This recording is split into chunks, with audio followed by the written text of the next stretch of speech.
Hi everybody, welcome to OP Digital Blueprint. Again, apologies for the delays. That's my fault. Hands in the air. We're going to have a little chat about project planning today, and my lovely young assistant here, Gina Lever, is going to help me out with this. So I'm going to pass the ball straight across to her, and she's going to start us rolling. Over to you, Gina. Thank you so much, Andy. It's great to be here. I'm in my daughter's old room. If people are wondering, I don't have my green background today.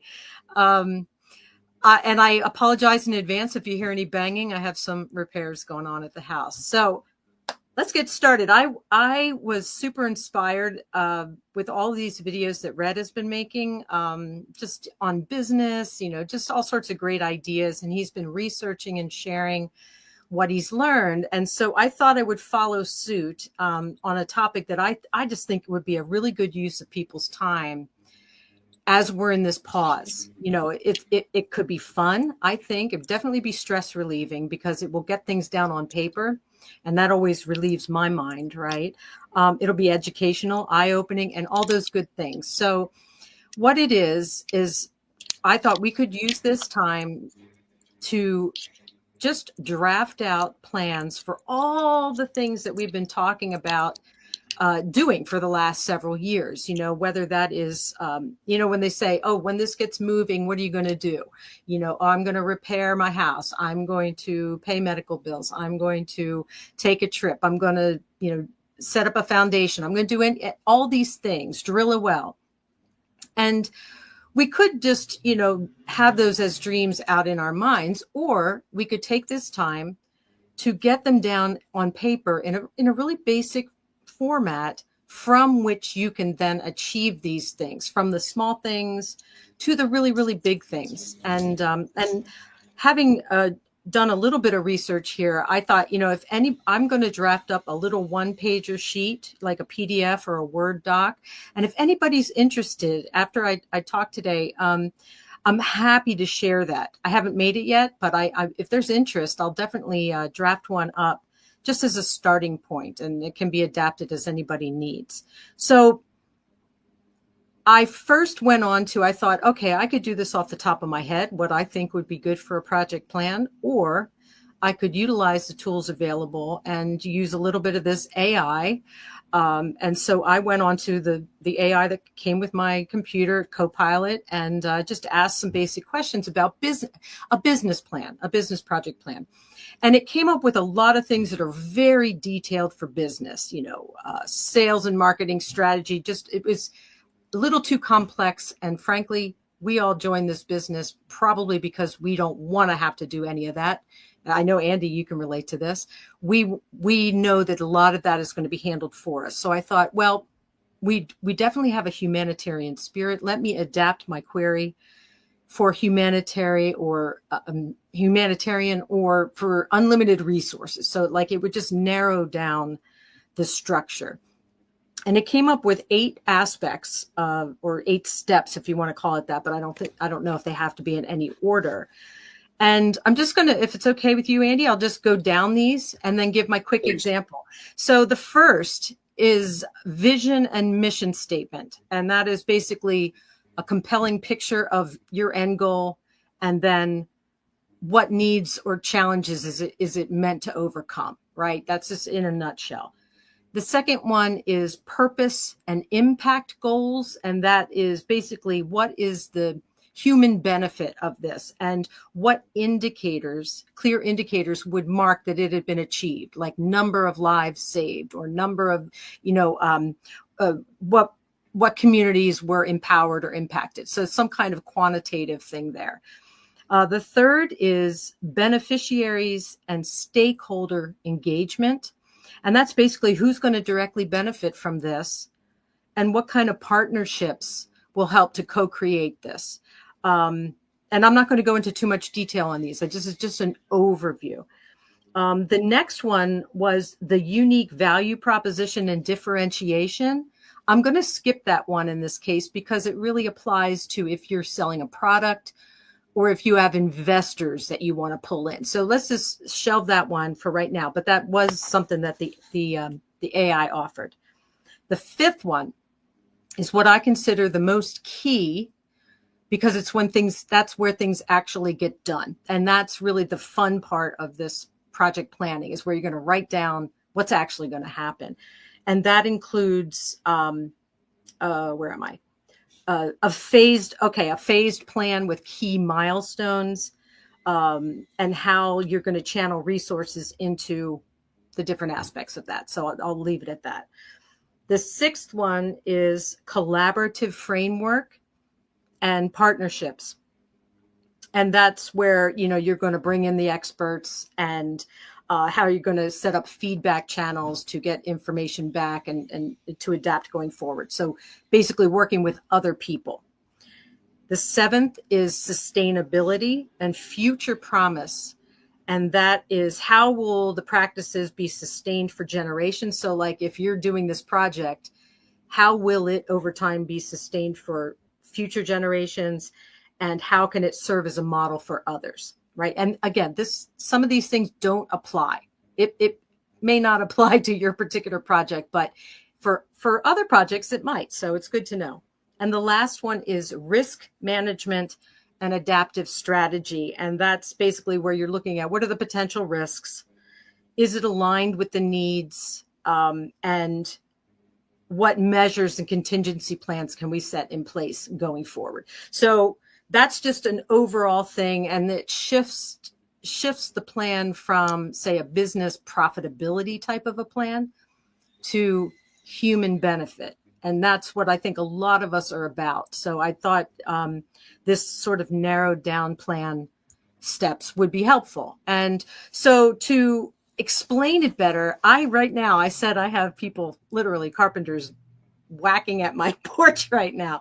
I thought I would use that as an example. If I were setting this up as a project, it'll show you how helpful it is. So the first one, vision and mission statement. What's my vision? A finished porch, painted, done.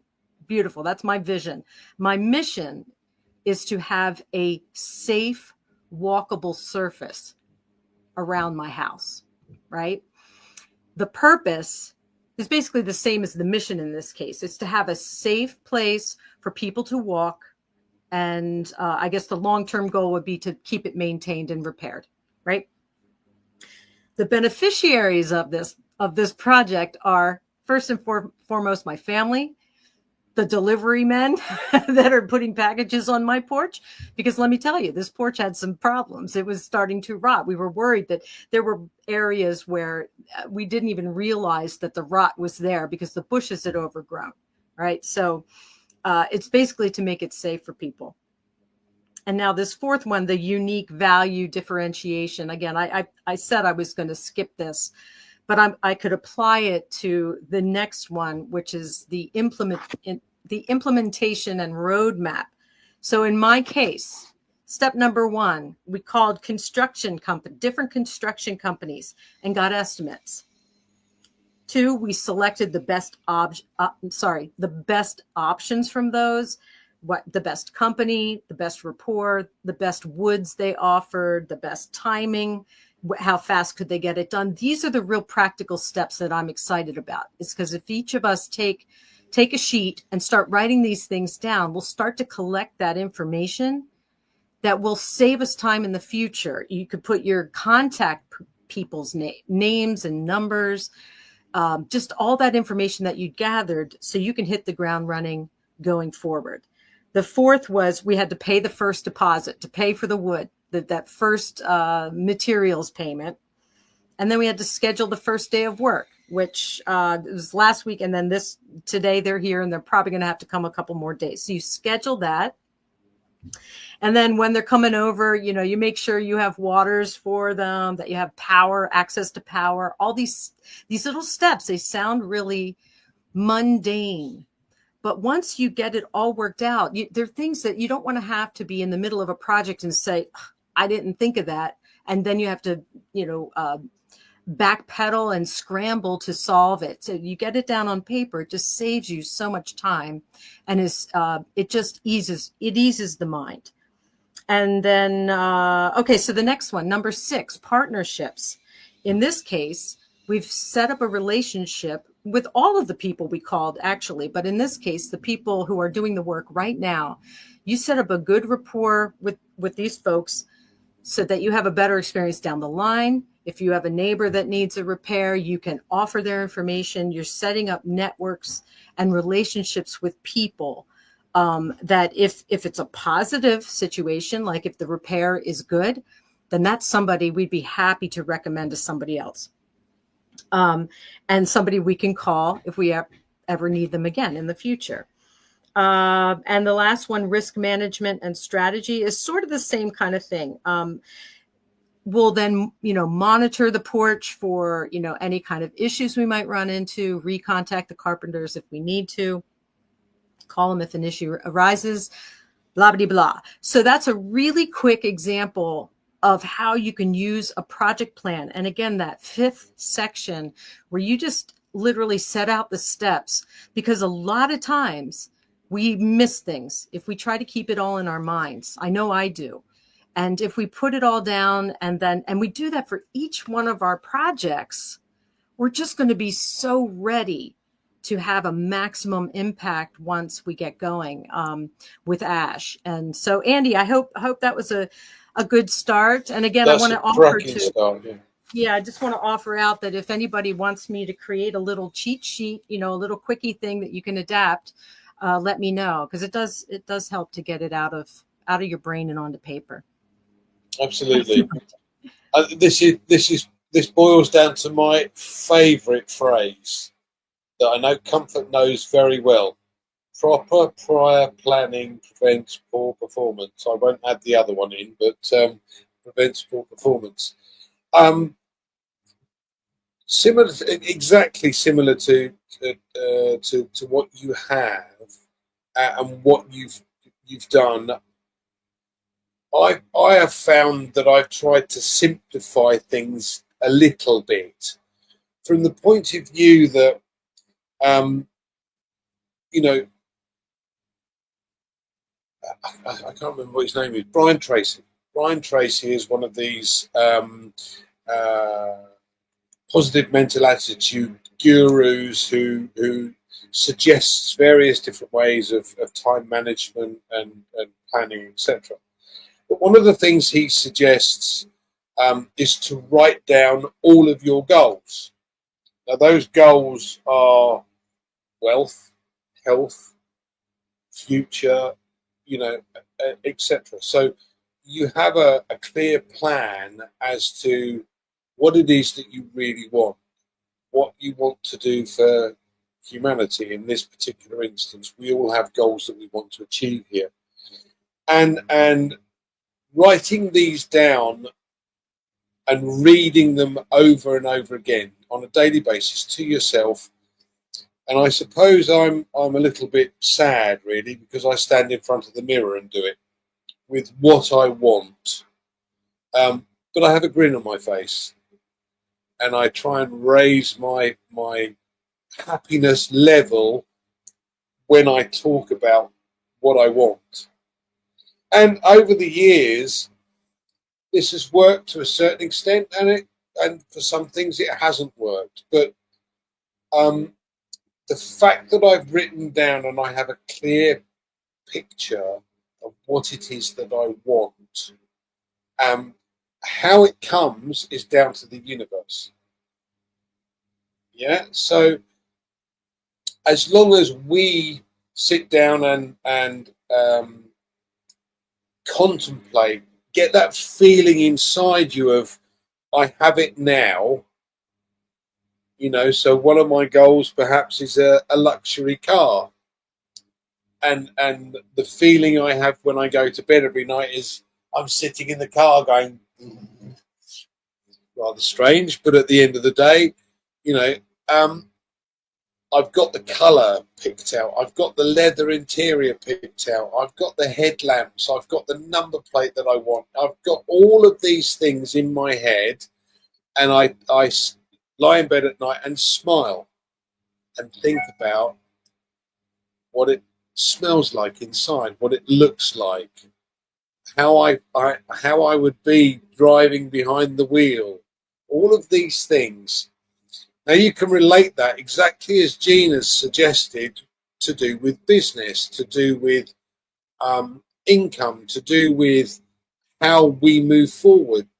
Whether, and like many of you, I have various projects that I'm involved in or lucky enough to be involved in, but obviously OnPassive is my main focus.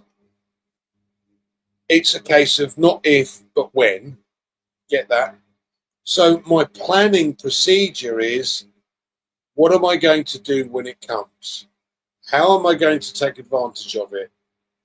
What steps do I need to take between now and then to be able to get to that point that I want? And everybody's steps are different.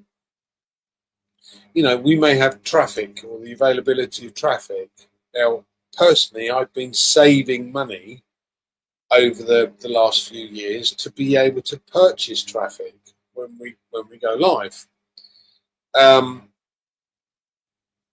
How do I get more customers, or how do I potentially get more customers? So I write down an idea, and every day I sit down and I go, okay, can I add to that? What else would I do to be able to obtain customers?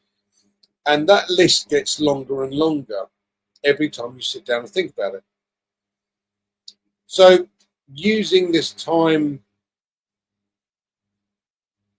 profitably, from the point of view that you use your mind to suggest things to you over time. So you write out and try and write out a new idea every day. I'm not asking you to become salesmen, because that's not what most people are. I'm asking you to consider or look at, and I'm going to give you a very good example. I know this isn't because of the closure of OnPassive initially, but we had a social media platform, and Ivy Mix set up a Facebook page to say, I want, if you like this idea, come and join me on this site. We want a private group. And I believe, I can't remember the exact figure, but I believe she had 2,000 odd,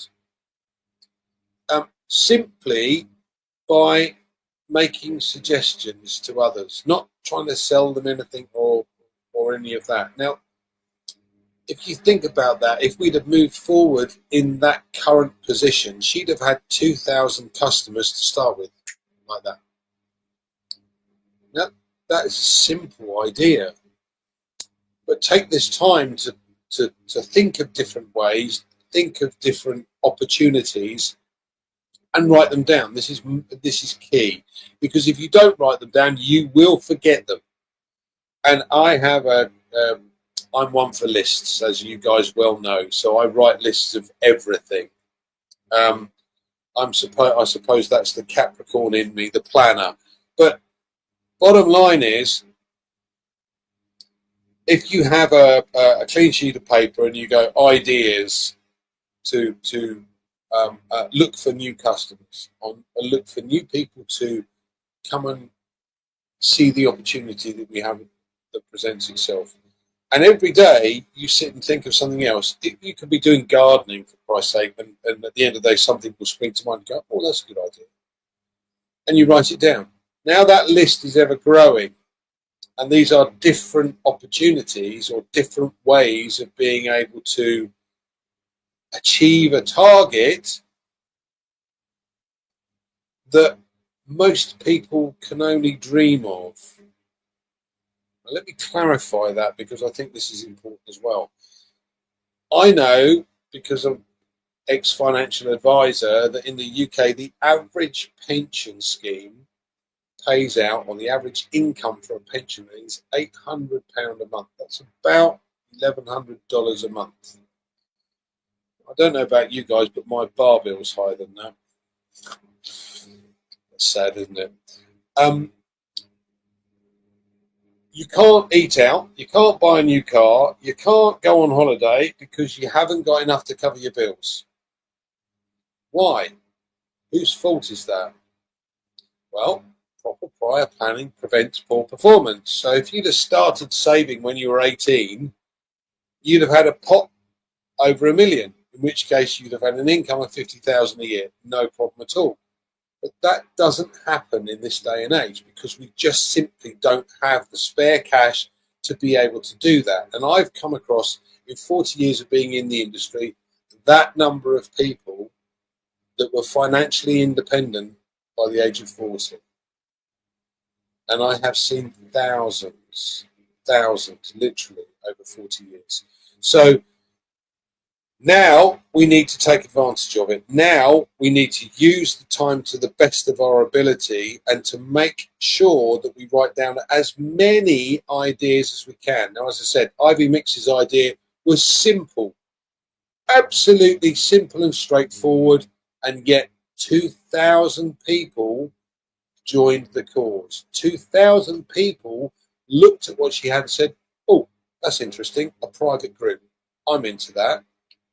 So what can you do? What can you add to the table when we do go? And we will, by the way. This is all simple semantics at the moment. We know that Mr. Mufara wants to get to stage 10 before he tells us about stage 1. And there's a reason for that, because we all know that last time we did this, you say, oh, this is what's happening, and people misconstrue what's being said. Not doing that this time. So we're going to do it the right way. So in this time, we can take as a planning the system, planning what you're going to do. So, and again, I'm a great believer in this because it's helped me over the years so many times. Baby steps. Just take one small step every single day, and you cannot fail but reach the goal that you set yourself. Now, I do have a nice car, by the way, but I want another one. So baby steps. Every single day, write something down towards the goal that you set yourself, but clearly identify everything that you want and desire. Every goal, as if it's absolutely easy to be able to achieve. Absolutely easy.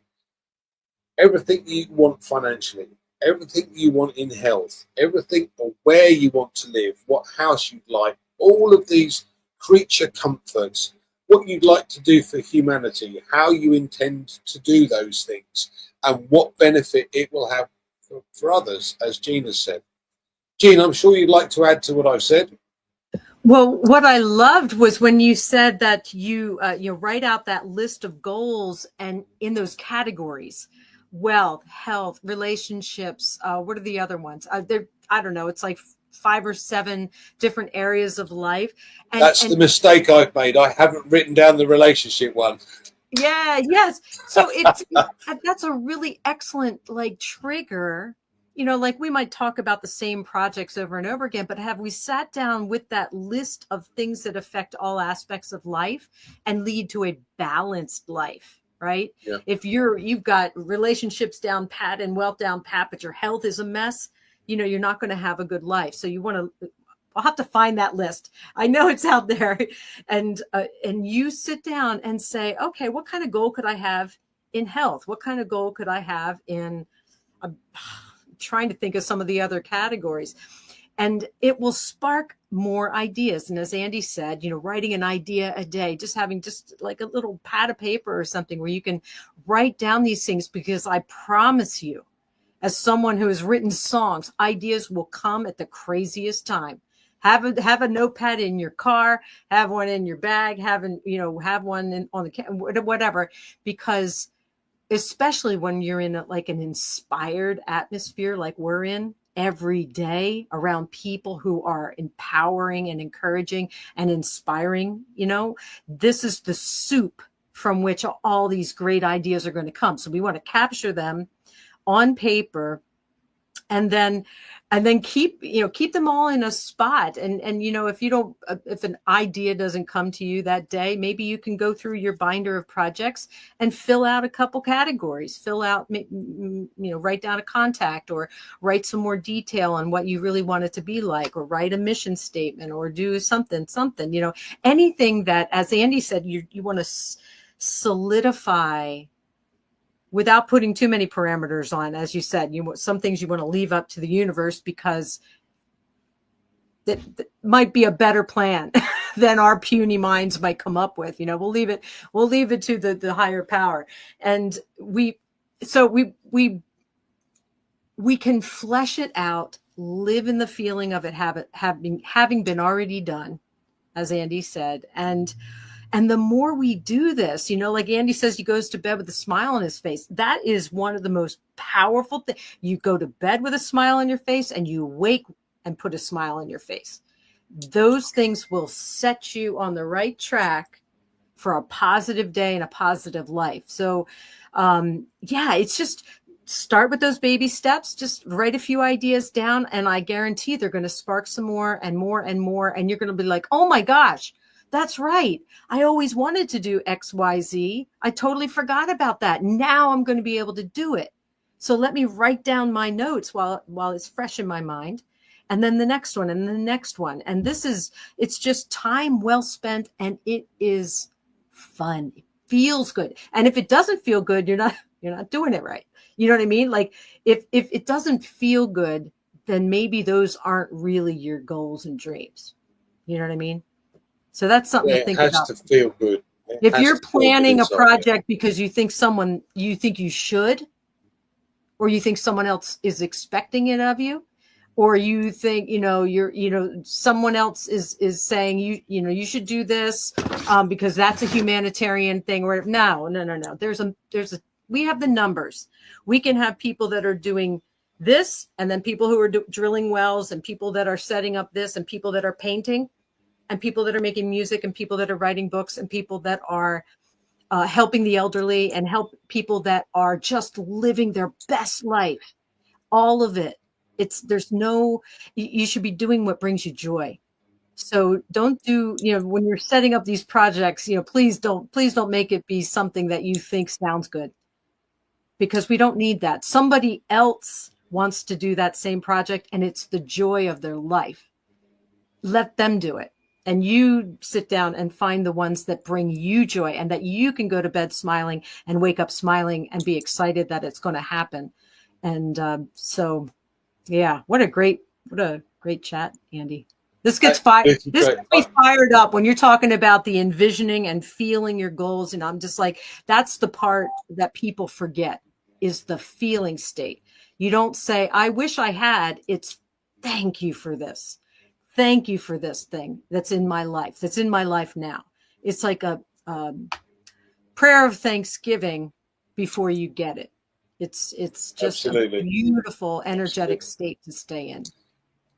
I want to give you a very good example. This is really down to earth. So my mother every year grows vegetables. We love cucumbers. We love cucumbers and tomatoes in particular. So this year we did a little bit of planning. And my sister lives very close to us. She wanted to grow cucumbers, or she's grown cucumbers and tomatoes as well. And I did a little bit of research. And one of the things was suggested was organising a copper aerial. So a bit of wire wrapped around a stick and put into the ground. So I did this on all of the patches where my mother has got tomatoes and cucumbers that we laid out. And we have already had 3 foot-long cucumbers with several a little bit shorter, but they are coming on leaps and bounds. And our cherry tomatoes are more like... well, they're not cherry, let's put it there, so they're a little bit bigger than that. But the key here is that my sister has done the same thing without the copper aerial. and hers, the largest one she's had so far, and she's had one, has been about 4 inches. That makes a hell of a difference. Now, all that little bit of research to make a suggestion was an idea that I wanted to consider. So, Collins, we've been talking about proper prior planning and visions of the future, etc. And I was just explaining about a little plan the family put together about growing cucumbers and tomatoes. And as I said, just simply by doing a little bit of research and putting a copper aerial in, these things are huge, and they are delicious, by the way. They're absolutely delicious. But the point we were getting at is it's all about proper prior planning. It's about writing down the things that you want to achieve, writing down your financial goals, I'll get this one this time, relationship goals, your health goals. That's the one I've forgotten, Collins, because that's why I'm still single.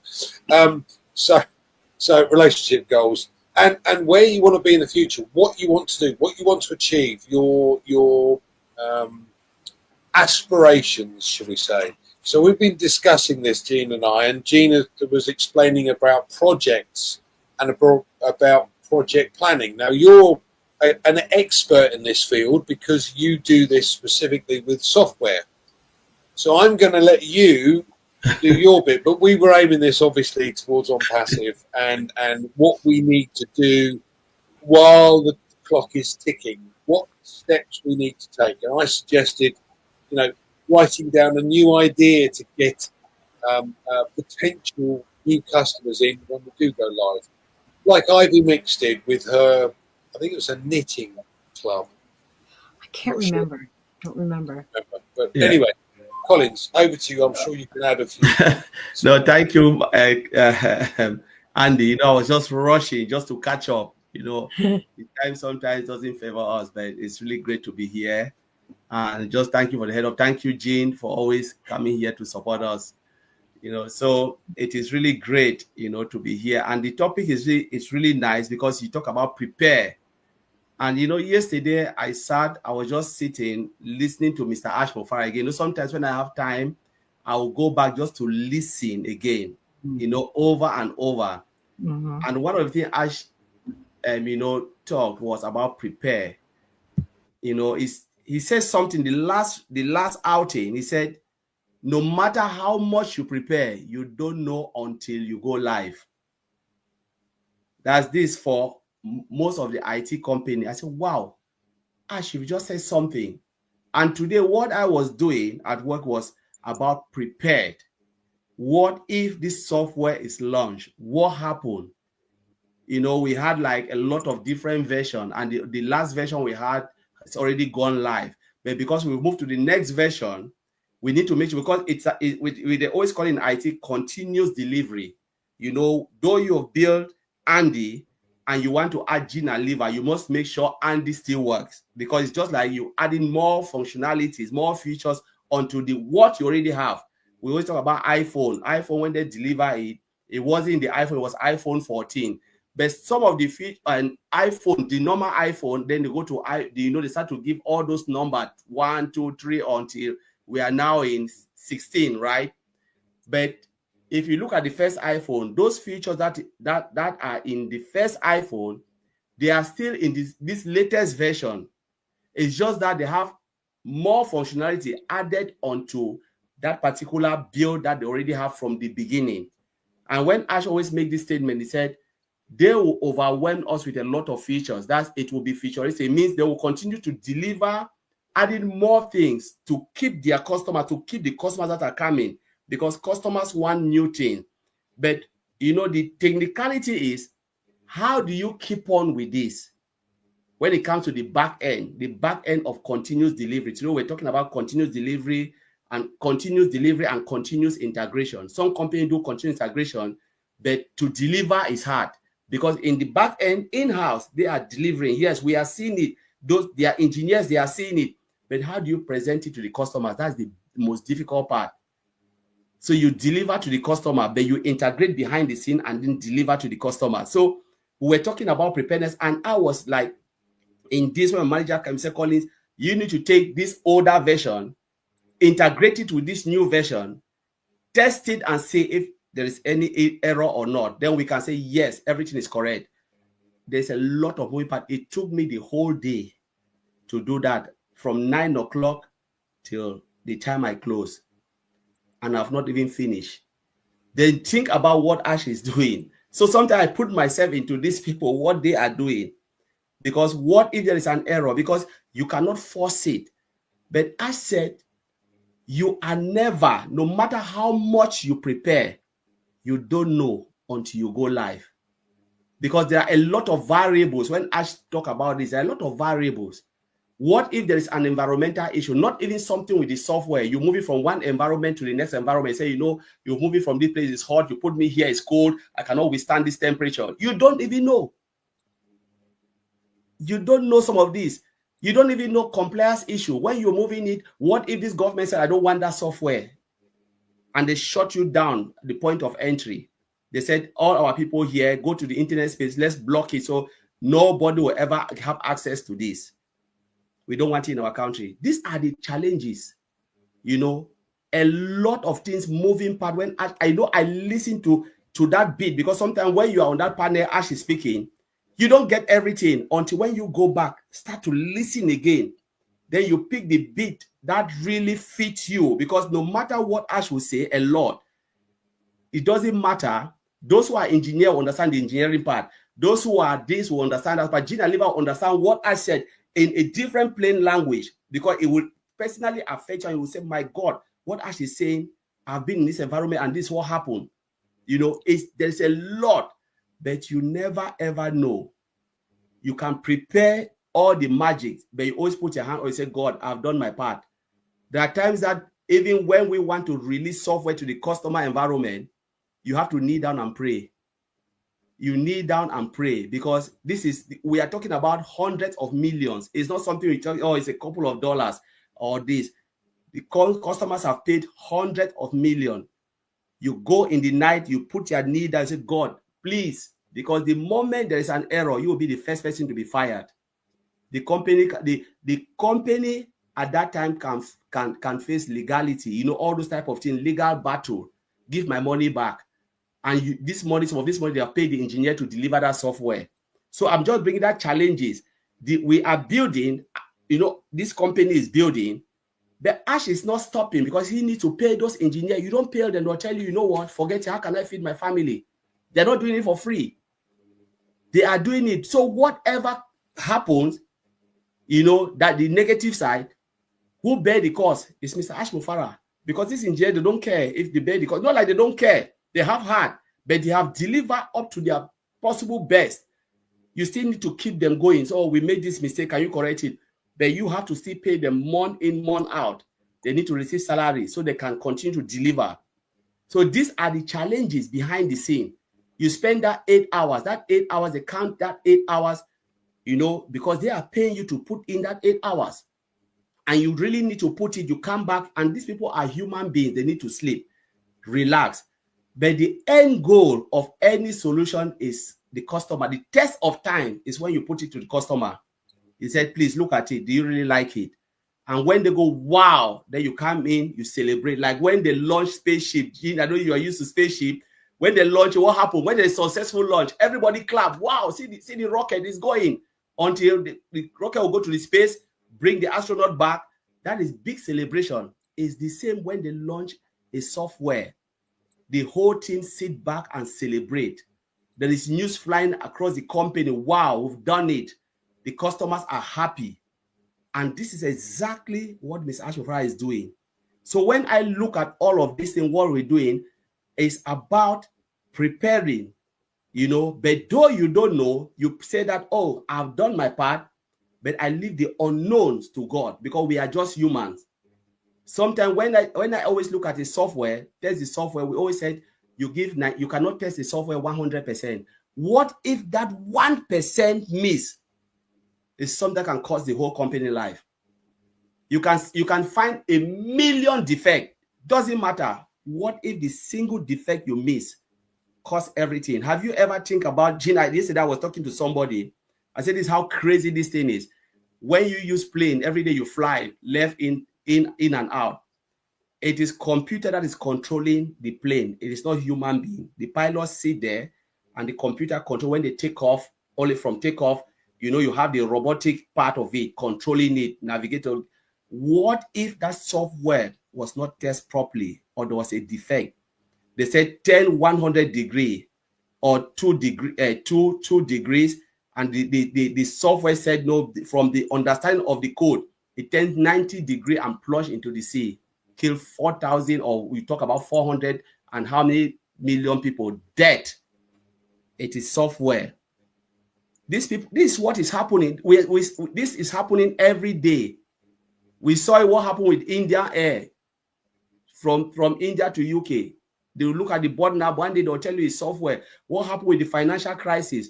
Banks shut down everything. People want to take their money. Software. But are we going to stop? No. This is where the world is going. You never know. The test of time is when you put it in front of the customer. Mr. Ashfara say it. Things will happen, but things will be clear, because the more you put things in and you do your own part, you leave the rest. You said, okay, now this is it. And when it comes out, everybody is happy, and you look at the show and say, wow, this is beautiful. People are celebrating, because at the end of the day, it will not be Mr. Ashfara only celebrating, but you want to see customer satisfaction. That is, he wants to give the biggest satisfaction to the customers, to the companies that will come and buy this software, like we're talking about medium, small size and large corporation. They want to do it. The moment you put it out and they go crazy, Mr. Ash will stand and say, I did it. And at that time, all of us, the founding member, will be celebrating for something that we didn't put effort, just to sit and then say, this is what they've done. But those engineers who are back behind Mr. Ashfara doing all this job in the guidance of Mr. Ashfara, they are the one putting all their effort. We are just here just to say we want to celebrate in the success, because he said, just come with me, be with me, be loyal, and then see where this company will take us to. Because he believes in his own ability. He believes in his marketing skill and his IT skill, and he knows and trusts the people who are around him that they will deliver it. But we never know until it goes live. And that is why it takes a lot of effort and time and patience to make sure you get it right. So I will leave it there, Andy. Thank you. Thanks, Collins. Collins has a great point, and relating it to what we've been discussing today is the flexibility side of things. So, this is important to be able to adapt. What's the phrase? You adapt, you overcome. It was something Clint Eastwood said in one of the films. I can't remember the full phrase. Anyway, the point being that every day you need to revisit the goals that you've written down. Okay? Every day you must read them. And this is why, as I said, and Gene has been saying, you can add to that list of ideas every single day simply by revisiting it. And Gene said, look, ideas come from some very strange places. I used to put a pad and paper by the side of my bed at night, and I'd wake up in the middle of the night, scribble, and in the morning I could never read what I'd written, so it was a total waste of time. But the idea was there. The idea was there. So it's a case of looking and revisiting these lists every single day, because if you do that, you get the baby step that you need. You get to that next level if you keep on keeping on. Any final comments that you'd like to make, Gene? Well, I just want to say, to properly plan and have a pen that works by the side of your bed, because I have woken up and done exactly what Andy said. You wake up, you jot, you write down whether it was a dream or an idea, whatever, and you wake up and you realize your pen had no ink in it, and it's just impressions on the blank paper. So either have a good pen or a pencil or a crayon or something.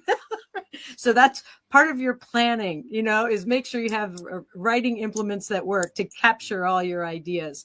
No, I wanted to thank Collins for joining us and for adding that in where you plan and do everything you can now to prepare, to learn, to get yourself ready, and then get flexible, because we don't know what the future is bringing.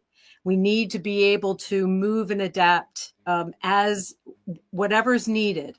But we will be so glad that we put the work in, even if it is just in your mind. But we suggest putting it down on paper, and then you'll have it there in black and white, and you can adapt and change and make notes and change things if things change. And I think it will be well worth it. Well worth it. So anyway, thank you so much, Andy and Collins. So I'm so glad you joined us. Yay. Yeah. In at the last minute. Anything else you want to add, Collins, before we close? Yes, Andy, it's just about patience. It's about, it's about being loyal. And we should remember that what Ms. Ashmofara and the team are doing is not only for us, it's for the 8.5 billion internet users global.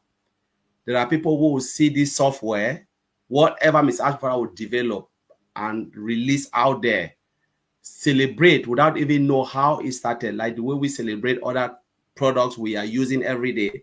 We don't know the pain that they went through.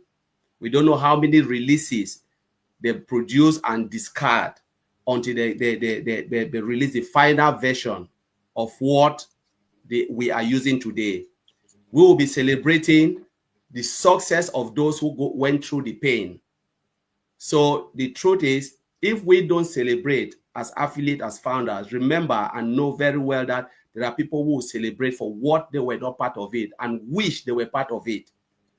So, and it is coming, whether we like it or not. This is Mr. Ashmofara's dream. We are either in or out, but he will keep to his dream because it is his dream, and he will never let go of his dream. Like I can never let go of my own dream. Jim will never let go of her dream. Andy will not let go of his dream.